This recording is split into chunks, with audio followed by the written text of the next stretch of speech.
Graça e paz, queridos. Estamos chegando neste momento para a nossa transmissão ao vivo e vamos falar sobre as portas restauradas de Jerusalém. Livro do profeta Neemias é a base do nosso estudo e nós queremos que cada um de vocês participe conosco, que cada um pegue aí a sua Bíblia, o seu material de estudo e vamos juntos meditar na palavra do Senhor e vermos o que podemos aprender desta palavra nesta noite. O Senhor tem colocado no nosso coração dia a dia estudar a palavra de Deus. E para mim é um privilégio muito grande poder estudar a palavra e poder também ministrar esta palavra a todos vocês. Com alegria faço isso dia a dia, com satisfação no coração. E eu quero que você seja participante desta palavra, que você possa entender o propósito de Deus com esta palavra, com o estudo que temos a apresentar e, acima de tudo, que você possa tirar proveito, que você possa aprender do Senhor com essa palavra que nós temos para ministrar nesta noite. Nós estamos falando sobre a restauração das portas, a restauração de Jerusalém, a restauração dos muros de Jerusalém e, portanto, nós vamos ver que cada uma dessas portas tem algo a falar conosco. Então, nós precisamos estar atentos à voz do Senhor e podermos, assim, compreender o que é que Deus quer falar ao nosso coração. Livro do profeta Neemias, capítulo 3. Nós vamos ler para a nossa meditação nesta noite. O livro do profeta Neemias, ele está bem lá no finalzinho do Antigo Testamento e nós queremos que cada um de vocês tenha aí a sua Bíblia na mão para que você possa também estudar um pouco com a gente e poder compreender um pouco mais da palavra do Senhor nosso Deus. Deus tem uma palavra para o seu coração. E eu tenho certeza que você vai poder ouvir e compreender a voz de Deus, aquilo que Deus tem para nos falar. Neemias, capítulo 3. Vamos abrir a palavra do Senhor e vamos então estudar a palavra de Deus.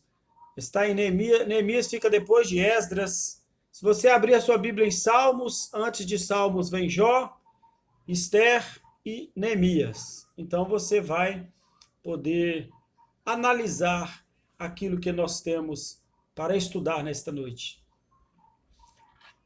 E levantou-se Eliasibe, o sumo sacerdote, com os seus irmãos, os sacerdotes, reedificaram a porta do gado, a qual consagraram.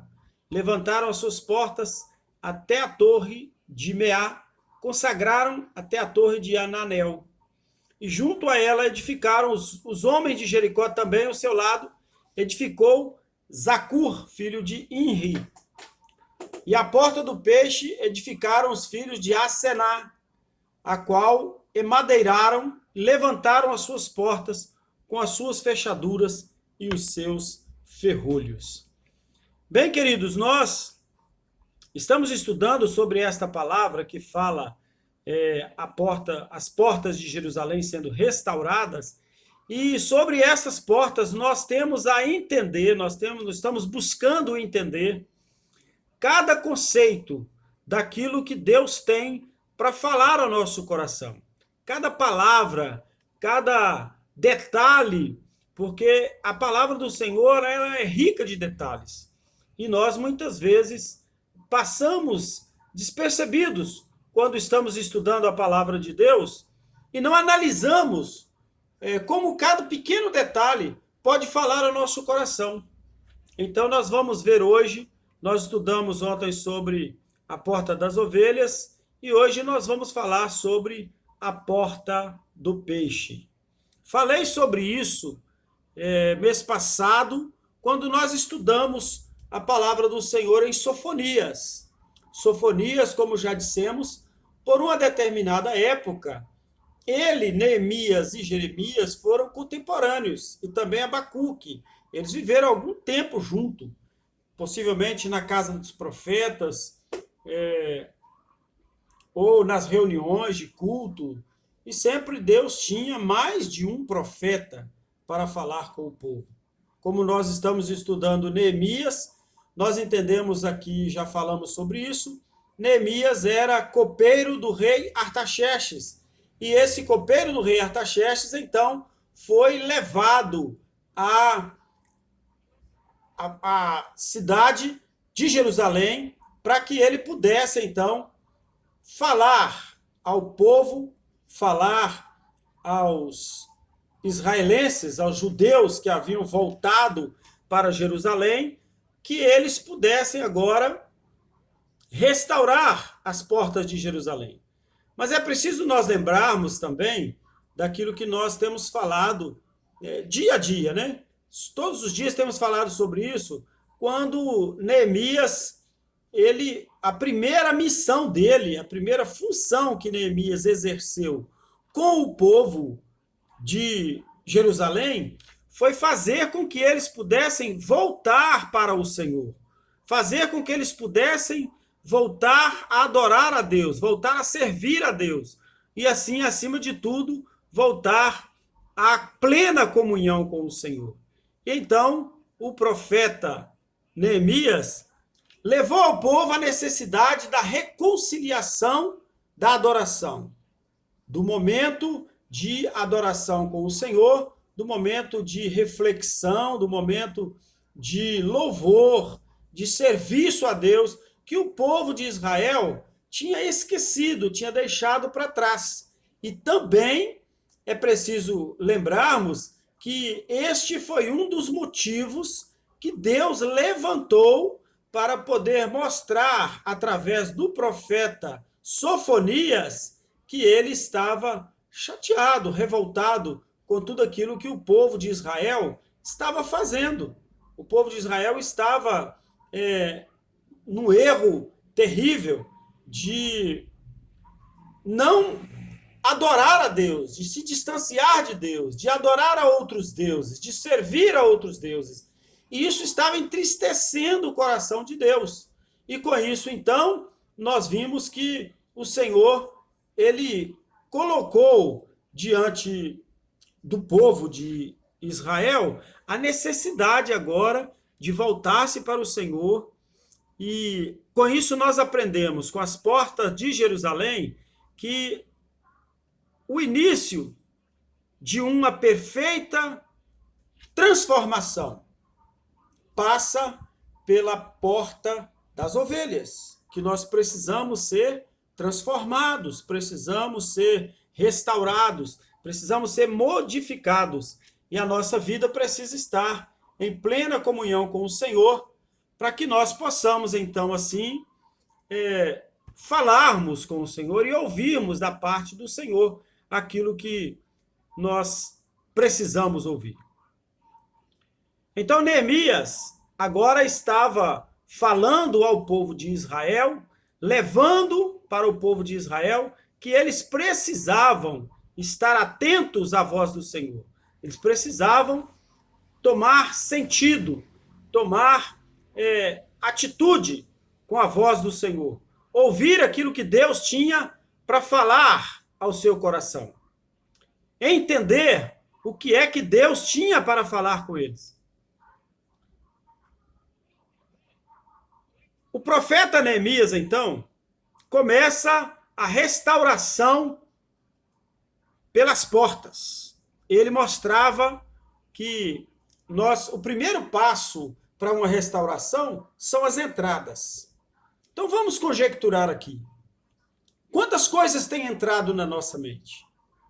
Quantas coisas nós temos visto ou temos buscado ver? Seja vídeo, seja áudio, quantas coisas têm entrado na nossa mente? Nós estamos sendo bombardeados dia a dia com informações, inúmeras informações, e essas informações têm deixado um choque cultural e religioso, vamos dizer assim. Muitas pessoas têm até deixado de servir a Deus por causa desta gama de informações erradas, informações negativas. Então, queridos, aprendemos que para a restauração da nossa vida, para termos a nossa vida espiritual transformada, restaurada, levada ao pé da cruz, levada ao trono da graça de Deus, levado à perfeita comunhão com o Senhor, nós precisamos de analisar e restaurar as entradas. Como é que tem sido feito estas entradas de informações na nossa vida? São informações que têm chegado positivamente ou são informações que chegam negativamente, colocando em risco a nossa integridade, a nossa moral espiritual com o Senhor? Então, nós vamos aprender com essas portas que nós precisamos preparar a entrada das coisas na nossa vida e também saber como estão as saídas. Pois bem, a porta do peixe, nós colocamos aqui como a segunda porta a ser restaurada. A porta do peixe nos dá uma ideia de crescimento. Então, a porta do peixe vai nos levar a entender sobre crescimento e reprodução. A palavra peixe vem do grego ictios. As iniciais são as mesmas do nome Jesus, Filho de Deus, Salvador. Ictios, do grego antigo, escrito em letras maiúsculas, vem um Y, um X, um O cortado ao meio, um Y, e como se fosse um E, porque a letra no grego ela é um pouquinho desenhada, e ela não é totalmente escrita. Então, essas iniciais, Y, IX, O, YC, significa Jesus Cristo, ou Filho de Deus, ou Salvador. É um símbolo que consiste em dois arcos que se cruzam para formar o perfil de um peixe. Eu não sei se você sabe, mas o símbolo do cristianismo é o peixe. E como se dá o desenho de um peixe? Para que você possa ensinar uma criança a fazer um peixe, você faz um arco e outro arco cruzando, e esse arco então forma ali o peixe. Assim, nós estamos conjecturando aqui e trazendo a simbologia da porta do peixe para nós compreendermos o que é que nós podemos tirar de proveito disso. A porta do peixe, nome dado a uma das portas da cidade alta, a chamada cidade alta é a cidade de Jerusalém. Ela é construída sobre um monte, como já dissemos também. Tinha referência simbólica à promessa de Deus da chegada do Messias, o Salvador, e apontava para fertilidade e crescimento vertiginoso do povo cristão. Peixe reproduz muito rápido. E Jesus mostrava aos seus discípulos que ele estava ensinando-lhes a palavra de Deus segundo o que havia escrito os profetas. Isso nos mostra ainda a presciência de Deus. O cristianismo adotou então o peixe como simbologia. Jesus, para cumprir a lei dos homens e pagar tributo a César, mandou que pescasse um peixe no lago e retirasse ali uma moeda dentro da sua boca para pagar imposto que os homens cobravam. E ele disse então: dá a César o que é de César e a Deus o que é de Deus. O cristianismo então passou a ser conhecido, e os homens passaram a ser chamados cristãos a partir do ano 70 da era cristã, quando os discípulos em Antioquia, na Síria, foram pela primeira vez chamados cristãos. E eles adotaram como símbolo o peixe. O cristianismo, então, passou a ser conhecido nesta época, e os cristãos começaram com esta simbologia, que também até hoje, né? Nós vemos muitos carros aí de cristãos com um peixe lá na traseira, desenhado lá, e é uma forma, né, de identificar que você acredita no Cristo, o Salvador. Claro que esta simbologia não quer dizer que você viu ali um peixe, o cara é servo de Deus, é fiel a Deus, não, mas ele acredita no Cristo, ele acredita no Salvador. Entre acreditar e seguir ao Senhor, há uma diferença. Por volta do quarto século, então, quando Constantino, o imperador romano, teria se tornado cristão, ele ordenou que o cristianismo, então, fosse a base de ensino doméstico e nas classes para propagar o evangelho de Cristo. Nessa época, durante o governo do Império Romano, eles viam o grande crescimento do cristianismo. E ali agora o imperador Constantino, ele ordenou que a religião, que o cristianismo fosse envolvido em toda a sociedade e que a partir de então o povo passasse a estudar. E era obrigatório o ensino sobre o cristianismo. O imperador, então, ordenou isso e o evangelho teve uma propagação maior, porque aí todos ficaram imbuídos de executar, porque palavra de imperador era ordem, e ordem que tinha que ser cumprida. À risca, tinha que se cumprir aquela ordem dada pelo imperador Constantino. A raiz desta palavra, peixe, traz o sentido de reprodução e de crescimento. E também o sentido de mover-se rapidamente. Você pode ver que um peixe, ele se move rapidamente. E na sua forma de navegação, no seu nado, ele vai produzindo também oxigênio. Quando você vê um peixe no aquário, você vê ali que ele vai dando as suas rabanadas, e aquelas suas rabanadas também movimentam as moléculas da água que geram para ele o oxigênio.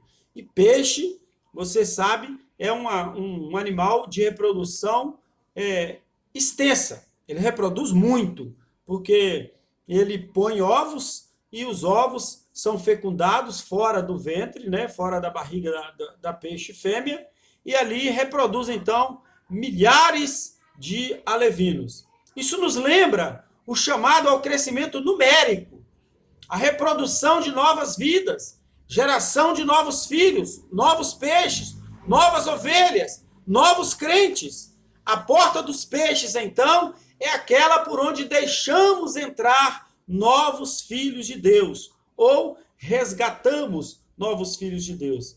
Exige uma decisão de não viver mais só para nós, mas irmos à busca daqueles que precisam encontrar Jesus. Também, a forma de propagar o evangelho foi simbolizado por Jesus como uma pescaria, quando ele chamou os seus discípulos, os primeiros discípulos ali pescadores, né, Pedro, Tiago, André, eles eram pescadores, e Jesus então os chamou e disse: venham e eu vos farei pescadores de homens.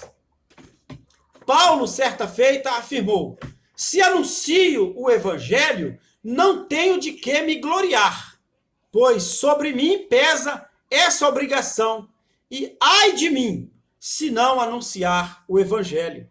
1 Coríntios 9, 16. Jesus falando aos seus discípulos sobre a necessidade de reprodução em João 15, 5 e 8. Ele mostrava que o verdadeiro discípulo, ele tem que produzir, que reproduzir. Ele dizia: eu sou a videira, vós as varas. Quem permanece em mim e eu nele, esse dá muito fruto. Nisso é glorificado meu Pai, em que deis muitos frutos, e assim vos tornareis meus discípulos. Isso é um exemplo de crescimento numérico desde a igreja primitiva. Quando começou, eram 120 pessoas.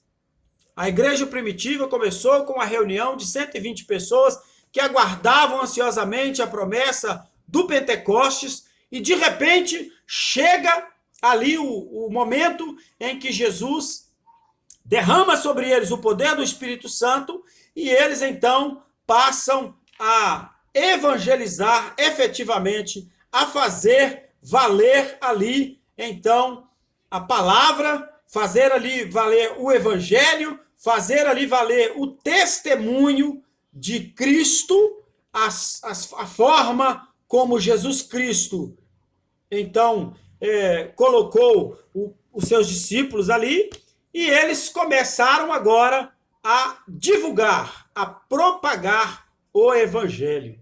Então, queridos, nós vamos ver que tudo isso leva-nos à reflexão de como teria sido o início do cristianismo, o início de muita luta, de muita dificuldade, de muita perseguição, de muita batalha, de muito sofrimento, porque o povo de Israel estava sofrendo e muito por causa do evangelho. Jesus havia profetizado a eles que eles sofreriam por causa do evangelho, e então eles agora estavam experimentando, já iniciando o momento de sofrimento, mas também o momento de crescimento.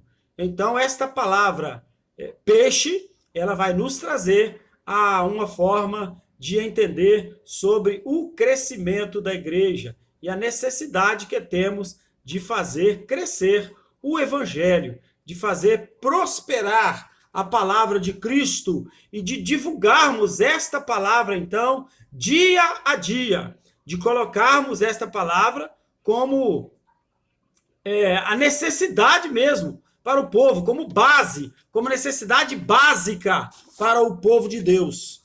E a divulgação do evangelho se faz extremamente necessária quando nós encontramos que o Senhor Jesus já tinha nos dado isso como missão, como objetivo principal do povo de Deus, do cristianismo, agora era divulgar o evangelho, era colocar avante o evangelho de Jesus Cristo, era fazer valer o evangelho de Jesus para nós. E então nós vamos ver que essa demonstração de Jesus com relação à porta do peixe, a colocação da porta do peixe como uma das portas restauradas de Jerusalém, nós vamos ver que é uma forma de mostrar a todos nós que a igreja do Senhor precisa crescer, que a igreja do Senhor precisa prosperar, precisa pregar o evangelho. Nós precisamos sair do nosso comodismo, sair da nossa frieza espiritual, sair da nossa mornidão espiritual e começarmos a buscar mais a face do Senhor e a levar até o homem pecador o evangelho, fazer valer este evangelho, fazer valer esta palavra. Vamos aprender também com a porta do peixe, que só naquele dia, por exemplo, quando os discípulos de Jesus estavam ali reunidos no dia do Pentecostes, quase 3.000 almas se converteram. Mais adiante, nós vamos encontrar Pedro pregando a palavra e mais um número de 5.000 almas se converteram. E já em Atos, no capítulo 5, nós vamos ler no versículo 14 assim: e crescia mais e mais a multidão dos crentes, tanto homens como mulheres, agregados ao Senhor. E em Atos 6, diz assim que multiplicando o número dos discípulos cada dia. Ora, naqueles dias multiplicava-se o número dos discípulos. E nós vamos entender também no versículo 7 que diz: crescia a palavra de Deus em Jerusalém, se multiplicava o número dos discípulos. Também muitíssimos sacerdotes obedeciam à fé. Então, até mesmo aqueles que manipularam para que Jesus fosse crucificado, até mesmo eles agora estavam ouvindo mais veementemente a pregação do evangelho. E segundo a palavra de Atos dos Apóstolos, muitos já estavam se convertendo. Outro ponto relacionado à porta dos peixes está no cuidado que precisamos dispor para receber em nossa alma aqueles que estão chegando a Jesus, uma vez que precisam de cuidado, nutrição e assistência. Essas novas vidas geradas pelo Espírito de Deus carregam marcas profundas do passado que acabaram de sair e carecem de um amor sincero da nossa parte e de um cuidado muito especial. Quando você, voltando a falar sobre o aquário, você coloca ali os peixes no aquário, você sabe que ele precisa de uma bomba para oxigenar, de um filtro para purificar a água, de ração, vez por outra você tem que alimentar. Então, da mesma forma, o peixe vai nos trazer essa demonstração de que nós precisamos ter cuidado com os novos crentes, trabalhar a vida deles, ampará-los, tirar as suas dúvidas, ajudá-los a entender a palavra, a buscar conhecimento na palavra. Atos capítulo 4, 32 diz que da multidão dos que creram, era um só o coração e a alma de todos. Ninguém considerava exclusivamente sua nenhuma coisa que possuía, pois tudo, porém, era comum. E todos os que creram estavam juntos e tinham tudo em comum. Quando está em Atos 2, 44. Então, quando nós vemos a simbologia dessas coisas, quando você vê peixe, por exemplo, você não vê um peixe sozinho. Aonde você vê um peixe nadando, vão ter outros peixes ali. Eles vivem juntos, eles vivem em bando, em cardumes, muito grandes às vezes. É muito bonito quando a gente vê até imagem na televisão, aqueles cardumes assim de milhares de peixes, né? Nadando, fugindo dos grandes peixes que vão tentar pegá-los, fugindo das baleias. E então nós vamos aprender que o peixe também nos traz um senso ou um conhecimento de unidade. Então, o nosso relacionamento entre irmãos sempre podem acontecer problemas, sempre pode acontecer dificuldades. Muitas vezes, Deus até usa de permitir que alguma coisa pareça estar fora do controle, alguma discussão, alguma contenda, alguma discórdia de pensamento, para forjar em nós as virtudes do caráter de Cristo. Mas não pode haver desunião, não pode haver desligamento.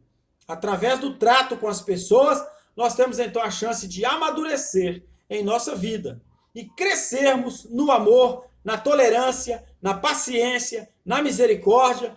Tudo mais se desenvolve em nós no trato com as pessoas e especialmente com os novos crentes. Em 1 Coríntios 11, 18 e 19 diz: porque antes de tudo, estou informado haver divisão entre vós quando vos reunis na igreja, e eu, em parte, o creio, porque até mesmo importa que haja divisão entre vós, para que também os aprovados se tornem conhecidos em vosso meio. Sempre que há um problema, uma divisão, uma discussão, uma palavra mais dura, vai haver também um pacificador, vai haver alguém que vai conciliar. Então, a porta do peixe representa para nós a reprodução, cuidado, crescimento. E, fechando o nosso estudo desta noite, a palavra do Senhor em Marcos 1,17 diz: vinde a mim e eu vos farei pescadores. Que esta porta do peixe possa trazer para você um esclarecimento de que você precisa sair do seu conforto, sair da sua zona de conforto e então partir para conquistar novas pessoas e trazer-lhes o conhecimento do Evangelho. Que Deus assim te abençoe rica e poderosamente, e você poderá ver esse texto, este estudo, na minha página, no blog pessoal. Eu deixo na descrição do vídeo para você, nos comentários. Também você pode acompanhar no meu canal YouTube o vídeo, assisti-lo na íntegra, assisti-lo na menção que eu fiz quando dei o estudo sobre Sofonias, e você vai então poder entender um pouco mais sobre as portas da cidade de Jerusalém, e mais especificamente hoje, quando falamos sobre a porta do peixe. Vinde após mim, e eu vos farei pescadores de homens. O Senhor Jesus te abençoe. O Senhor te abençoe, te guarde e te dê uma noite de sono tranquilo na presença do Todo-Poderoso. Querido Deus, nós te louvamos nesta noite, nós adoramos o teu nome, bendizemos ao Senhor, na beleza da tua santidade, te exaltamos porque tu és Deus na nossa vida e nós somos totalmente dependentes do Senhor. Por isso, Senhor querido, nós nos entregamos a ti e nós adoramos o teu nome e te pedimos que nos dê a tua graça, nos dê a tua bênção, nos dê, Senhor, a tua misericórdia. Cobre as nossas vidas com o teu sangue nesta noite e nos dê uma noite de sono tranquila, um sono reparador, onde nós possamos ter o controle, o conforto e o cuidado do teu Espírito Santo. Continue conosco, nos sustentando e nos guardando para o louvor da tua glória. Oramos agradecidos no nome do Senhor Jesus. Aguardo vocês para amanhã, às 8 horas da manhã, a nossa meditação matinal, uma mensagem de Deus para o seu coração. E tenho certeza, Deus vai falar com você. Você quer ser pescador de homens?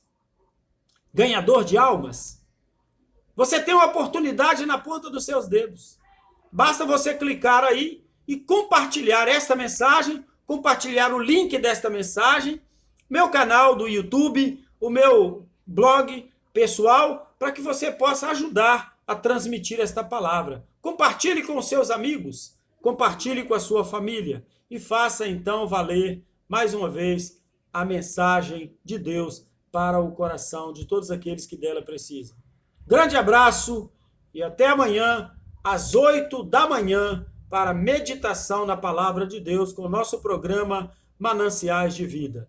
Deus te abençoe e te dê uma noite tranquila na presença do Todo-Poderoso. Até amanhã, em nome de Jesus. O Senhor Jesus tem vitórias para a sua vida nesta noite ainda, para abençoar e para sustentar você.